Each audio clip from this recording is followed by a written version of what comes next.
Shalom, Bapak, Ibu, Saudara yang terkasih dalam Tuhan Yesus Kristus.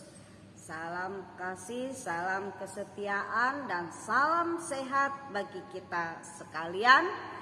Kita percaya bahwa pada pagi yang indah ini berkat Tuhan turun berlimpah di dalam kehidupan kita.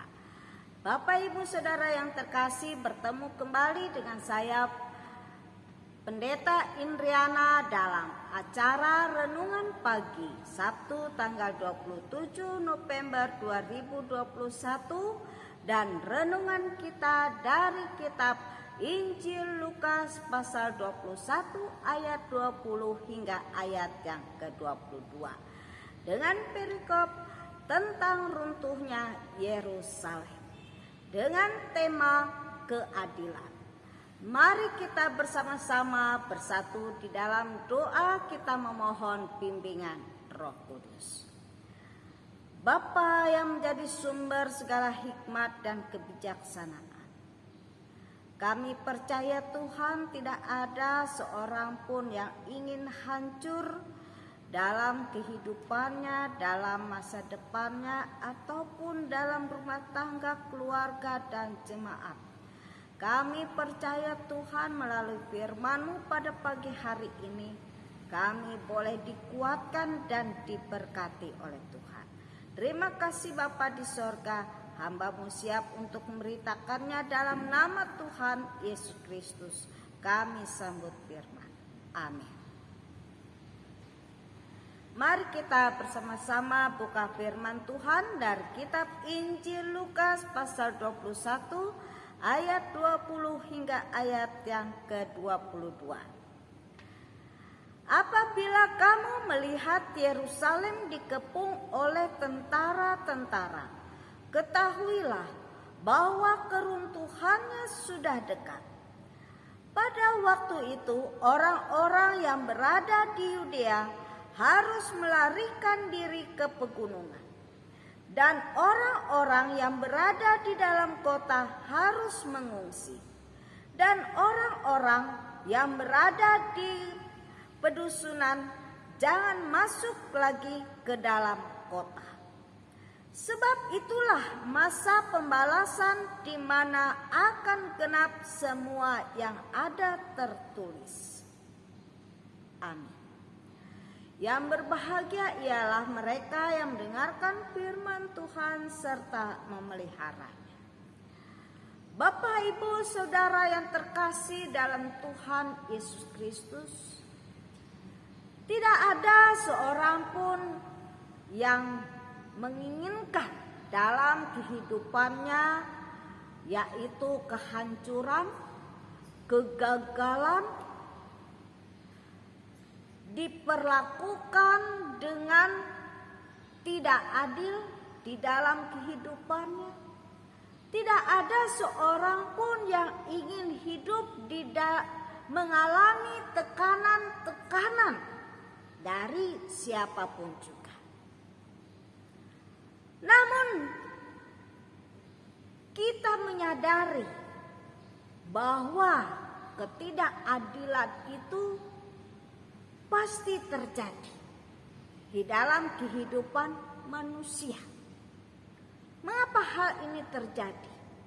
Karena dosa yang dilakukan oleh manusia.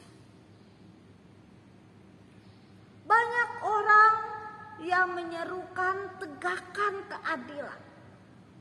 Tegakkan keadilan. Orang yang menyerukan tegakkan keadilan ialah orang yang menantikan, orang yang hidupnya sebagai orang yang benar, tetapi ia mengalami tekanan-tekanan dan diperlakukan dengan sewena-wena. Diperlakukan dengan tidak adil. Ini juga merupakan sesuatu mereka anggap ini adalah suatu kebodohan. Salib merupakan suatu kebodohan di mana mereka anggap salib itu adalah sesuatu yang dikutuk oleh Allah. Orang yang disalib itu adalah orang yang dikutuk oleh Allah karena dosa dan pemberontakan.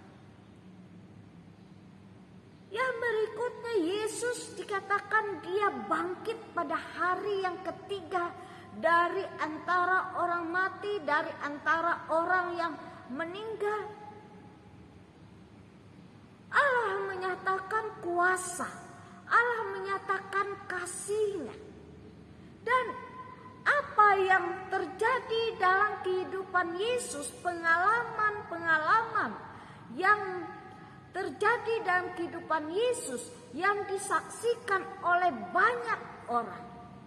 Apakah mereka masih dapat menerima kehadiran Yesus Kristus melalui firman yang disampaikan oleh para murid-muridnya?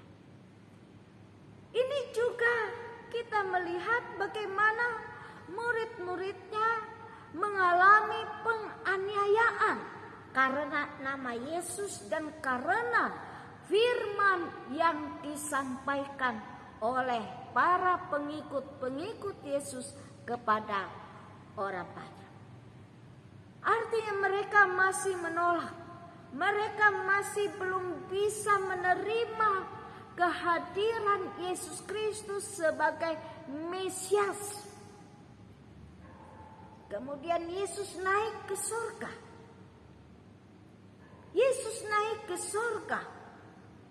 Mereka juga masih belum mampu untuk melihat bagaimana Yesus yang disebut anak Allah, yang disebut yang sulung dari antara orang mati, yang kembali ke tahtanya, dia kembali ke rumah Bapa di surga dan dikatakan duduk di sebelah kanan Allah Bapa.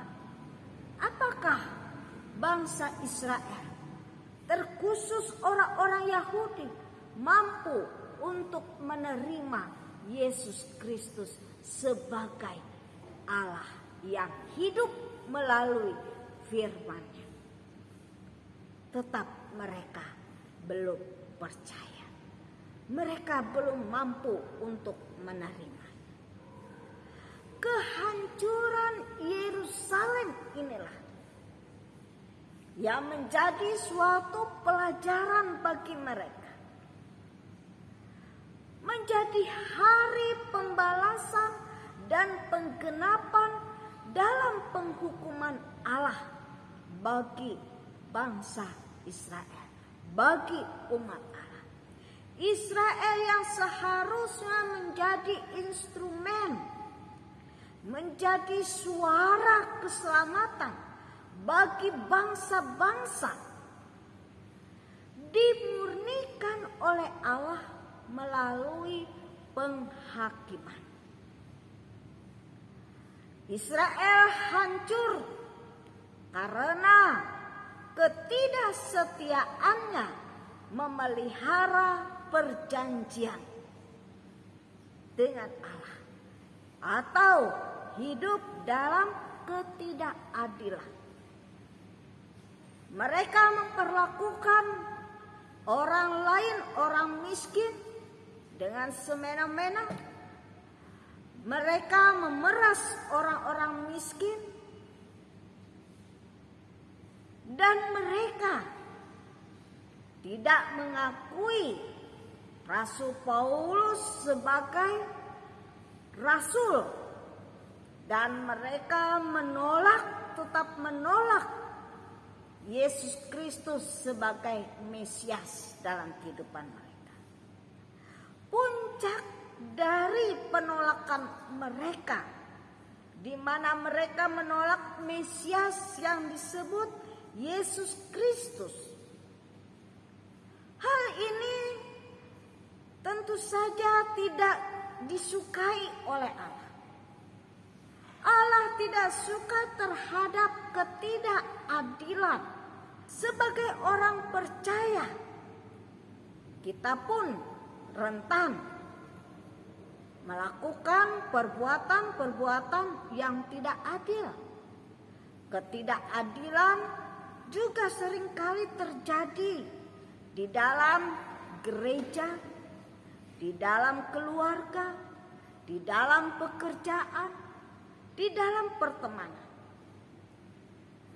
Ada saja orang atau kelompok yang merasa tertindas, tertekan, dirugikan, disakiti, dan bahkan disingkirkan dan dilupakan.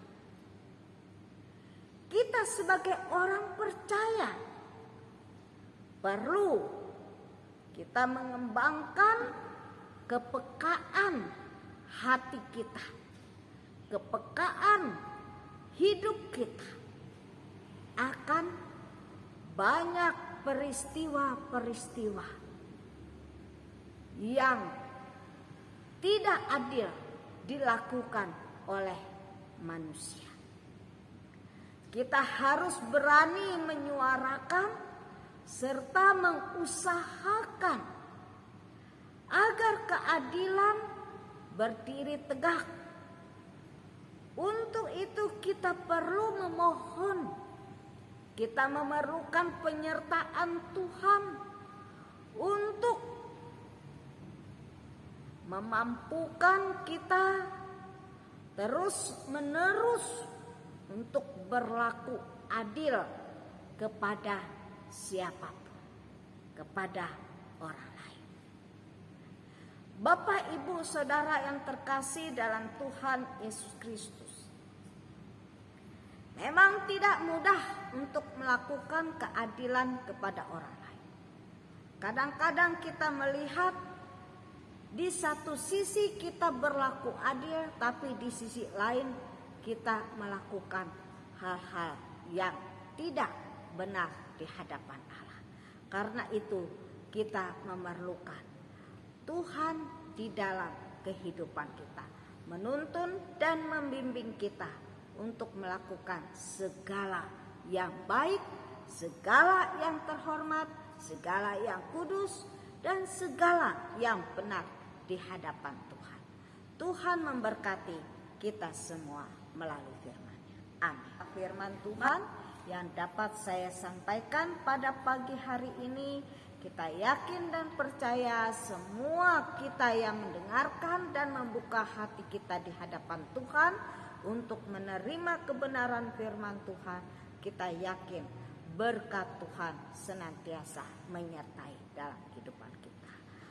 Sampai berjumpa kembali dengan saya Pendeta Indriana di waktu yang akan datang. Tuhan Yesus memberkati.